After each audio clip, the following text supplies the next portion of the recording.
My name is Michael Williams, and after 5 decades studying history, economics, and the behavior of nations under pressure, one truth has stood out above all the rest.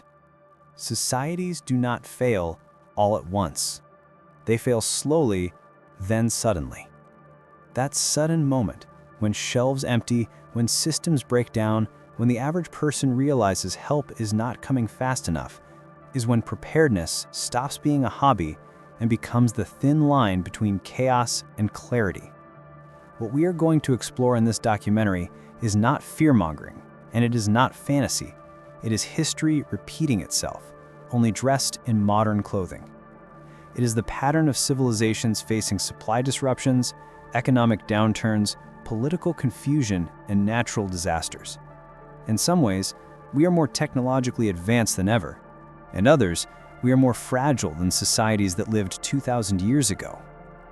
Before we dive deeper, I want you to stay with me until the end of this video, because the connections we are going to build between our past, our present, and the near future require a full picture. Only when you see how these pieces fit together will the truth become clear. And while you are here, take a moment to comment below where you are watching from, your city and your country. Understanding how people across the world view preparedness has become one of the most valuable indicators of cultural change. When people ask why Americans have such a strong instinct for preparedness, the answer goes far deeper than the current social media portrayal of preppers. Preparedness is part of the American identity.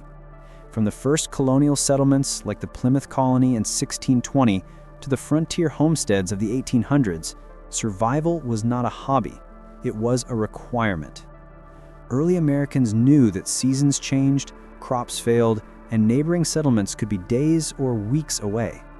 The historian Frederick Jackson Turner wrote extensively about how the frontier shaped American character, creating a culture of independence, adaptability, and distrust of relying too heavily on centralized authority. His frontier thesis argued that American democracy itself was shaped by the rugged individualism required to tame a continent. That spirit did not vanish in the digital age. It simply became less visible. But every major American crisis has brought it back. During the Great Depression, families who had canned food, medicinal herbs, and repair tools fared far better than those who relied on fragile supply chains. During the Dust Bowl, the towns that endured were those where households had stored grain, water, and equipment long before the storms hit. In World War II, the government itself encouraged half of the country to grow victory gardens. At its peak, nearly 20 million gardens across the U.S. produced more than 40% of national vegetable output. Americans prepared because they had to. They stored because they understood scarcity. They created their own resilience because they did not assume someone else would save them. But modern Americans, raised in decades of prosperity, often forget that abundance is not the default state of civilization. For most of human history, scarcity ruled. Even today, the global economic system operates on razor-thin margins. The just-in-time supply chain model, popularized in the 1970s by Japanese manufacturing and later adopted worldwide, means most stores carry only a few days' worth of goods at any time. Federal agencies have acknowledged this fragility. A 2019 Department of Homeland Security report warned that the U.S. power grid was vulnerable to cascading failures, supply disruptions, and cyber attacks. The Texas freeze of 2021 proved that even the most energy-rich state in the nation can be brought to its knees when weather, infrastructure, and unprepared systems collide. And that was a regional event. Think about what would happen on a national scale. To understand why the government sometimes discourages stockpiling, you have to understand how governments think about crisis management. Leadership institutions prioritize stability above all else. When a crisis hits, the primary concern is preventing panic. Panic triggers hoarding. Hoarding accelerates shortages. Shortages lead to unrest. The logic is simple. If everyone buys more than usual, the system breaks faster. If everyone buys the same as usual, the system limps along long enough for supply lines to recover. Government agencies therefore structure public messaging around "stay calm, everything will be fine." In many cases, this messaging works, but in others, it does not reflect the slow-moving truth of the underlying system. Take the early months of 2020 when the CDC initially advised against widespread mask usage. Later, they admitted the recommendation was partially driven by fear of shortages for healthcare workers. Or consider the baby formula shortage of 2022. Public messaging emphasized patience while parents could not feed their infants. Then there were the antibiotic shortages in 2023, where amoxicillin, an antibiotic older than most of our grandparents, disappeared from shelves because manufacturing plants overseas encountered production delays. When officials tell people do not stockpile, it's often because the system can't handle even small increases in demand. It's not because stockpiling is inherently dangerous for families. It's because it's dangerous for institutions that rely on predictable consumption patterns. That brings us to a deeper narrative, one historians like myself see repeated in ancient records. When Rome depended heavily on imported grain from Egypt, even small disruptions triggered political unrest. During the Irish potato famine, the distribution system, not the total amount of food, was the biggest killer. In China's Qin dynasty, scholars documented how local officials would downplay early famine signs to avoid imperial punishment. The modern world is less brutal, but the logic remains. Authorities try to manage public perception to maintain order. Today's Americans live in a reality where inflation erodes purchasing power faster than wage growth, where extreme weather disrupts supply chains, and where geopolitical tensions between major powers threaten global trade routes. When shipping lanes in the Red Sea were attacked in late 2023 and 2024, over 12% of global trade was affected. Insurance rates spiked, cargo rerouted, delivery times doubled. These are the early tremors of a world in transition, not shocking anomalies. Preparedness today is not only about being ready for emergencies. It's about understanding how interconnected systems fail. When one link snaps, the rest follow. For example, when the Mississippi River water level dropped to historic lows in 2022, grain shipments slowed, fuel barges stalled, and the cost of transporting goods skyrocketed. That one river artery affects more than 90 million people. The situation mirrored the 2012 crisis, when drought forced record low water levels and the Army Corps of Engineers had to dredge channels to keep commerce alive. What we see today is not unprecedented. It is recurring. And each recurrence grows more expensive and more disruptive. People often ask me whether I believe the US government has hidden motives behind discouraging stockpiling. My answer is always grounded in realism, not conspiracy. Governments discourage stockpiling because they assume citizens will behave in extremes. They also assume citizens are not capable of rationing, planning, or responsibly building supplies. To put it bluntly, central authorities assume the average household is irresponsible, and sometimes they are correct. But the irony is that the people watching this type of documentary, the people who study history, economics, and survival, are not average households. They are the ones who take responsibility for their own future. What we must remember is that preparedness is not selfishness. It is foresight. It is an acknowledgement that systems fail and that families can't eat government press conferences. During Hurricane Katrina, official support took days to reach some neighborhoods in New Orleans. During Hurricane Maria in Puerto Rico, some residents lacked electricity and clean water for months. In 2012's Hurricane Sandy, gas shortages in New York and New Jersey led to police-controlled ration lines. These events were not national disasters. They were local or regional. And even then, the strain was overwhelming. Imagine for a moment what happens when an event is not regional, but national. When it is not temporary, but prolonged. When global trade, energy flow, or digital infrastructure faces a long disruption. Historically, societies that weather such storms are those with strong, prepared households, not those waiting on distant institutions. The Nordic countries, for example, encourage citizens to keep at least a week's supplies at home. Sweden's "If Crisis or War Comes" pamphlet, distributed nationwide, explicitly instructs households to store water, food, medicine, and essential goods. Norway has similar guidelines. These nations do not fear that citizens will panic, they trust that preparedness is part of civic responsibility. Meanwhile, in the United States, official guidance typically suggests 3 days of supplies. 3 days when the average grocery store has 2 days of inventory and trucks often can't restock during extreme weather. FEMA quietly acknowledges that in large-scale disasters, households may be on their own for far longer. Yet public messaging remains conservative because officials don't want the population buying more than usual. As a historian, I look at the patterns. Nations with decentralized preparedness fare better, recover faster, and maintain public order more effectively.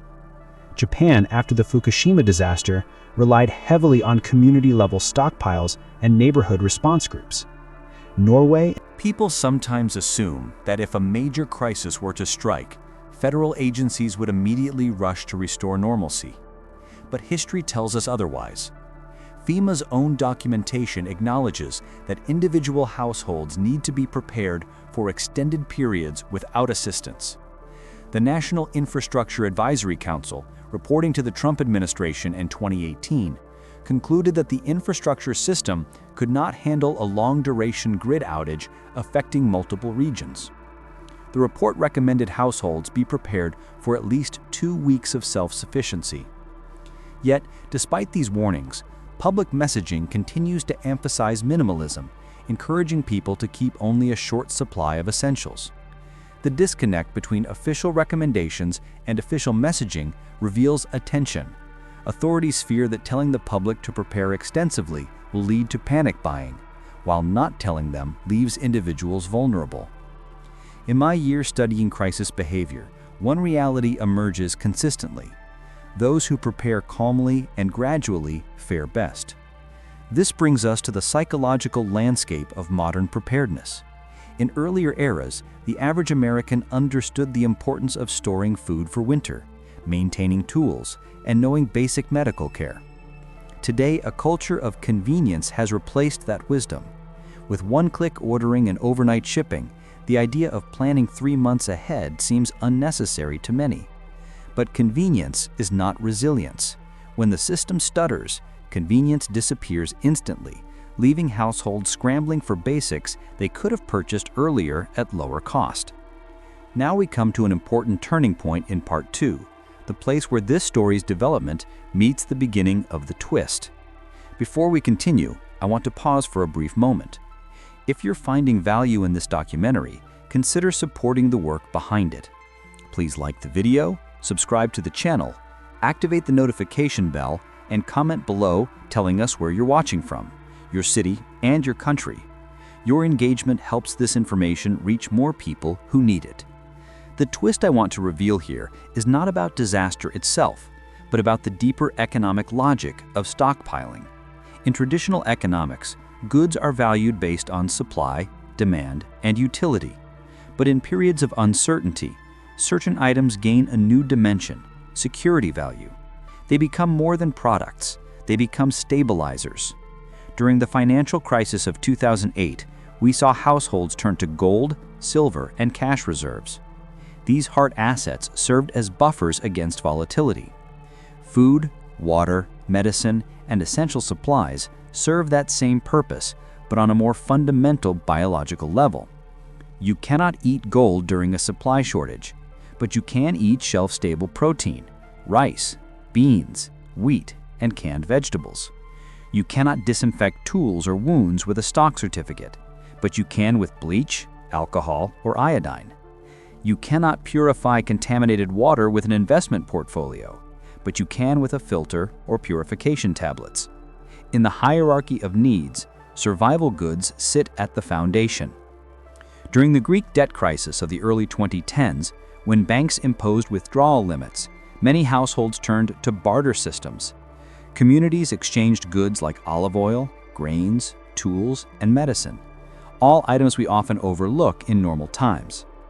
Similarly, in Argentina's 2001 economic collapse, neighborhoods created barter clubs called troike to exchange food and household necessities. Economists noted that households with home-stored goods weathered the crisis more effectively. These cases illustrate how physical essentials become a form of real currency when financial systems strain. Preparedness is not an act of paranoia, but an act of prudence. It acknowledges that while we cannot control global events, we can control how well we withstand them. For Americans, this mindset aligns with our cultural heritage. Our ancestors were not unprepared. They were deliberate. They understood that storing food, water, tools, and medicine was part of stewardship, not excess.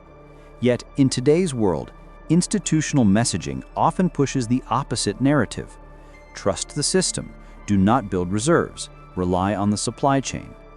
That message, while convenient for managing demand, leaves households exposed when disruptions occur. Let us examine another modern example: pharmaceutical production. The U.S. relies heavily on foreign manufacturing for antibiotics, painkillers, and critical medical ingredients.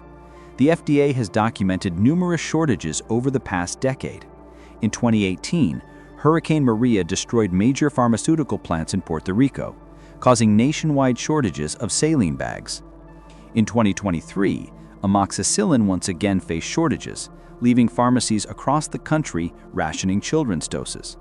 These disruptions reveal that medical supplies are not as guaranteed as people assume. When households maintain a responsible, moderate supply of basic medical items, bandages, disinfectants, over-the-counter pain relievers, they create a first line of defense independent of systemic fragility. Then there is the water supply. The U.S. water infrastructure is aging faster than it is being repaired. According to the Environmental Protection Agency, more than 2 trillion gallons of treated drinking water are lost annually due to leaking pipes. Cities like Jackson, Mississippi, and Flint, Michigan, have experienced catastrophic water system failures. During these events, households with stored water or filtration systems avoided the worst consequences. Those without them stood in long lines waiting for bottled water deliveries. These situations are not theoretical. They are ongoing realities of a nation whose infrastructure is due for major reinvestment. Energy infrastructure faces a similar challenge. The North American Electric Reliability Corporation, or NERC, has warned repeatedly that multiple regions in the United States are at risk of summer and winter power shortages. Severe weather events have strained the grid, while demand continues to grow. Rolling blackouts have already occurred in California and Texas. When the grid fails, even temporarily, households without alternative lighting, heating, or power sources experience significant hardship. Those with flashlights, batteries, backup chargers, or small-scale solar systems maintain basic functionality while the system recovers. Preparedness is about balancing risk with responsibility. It's not about withdrawing from society, but strengthening one's role within it. Households that maintain essential supplies reduce the burden on emergency responders, hospitals, and community systems. They become contributors rather than liabilities during times of strain. Historically, the most resilient societies are those where individual households and communities possess the skills and resources to support themselves. As Part 2 draws to a close, we begin transitioning toward the core twist, the exploration of the specific items that form the backbone of preparedness. These items, which we will examine in the next segment, are not random selections. They are based on centuries of historical evidence, decades of economic analysis, and the lived experiences of societies enduring everything from financial instability to infrastructure collapse.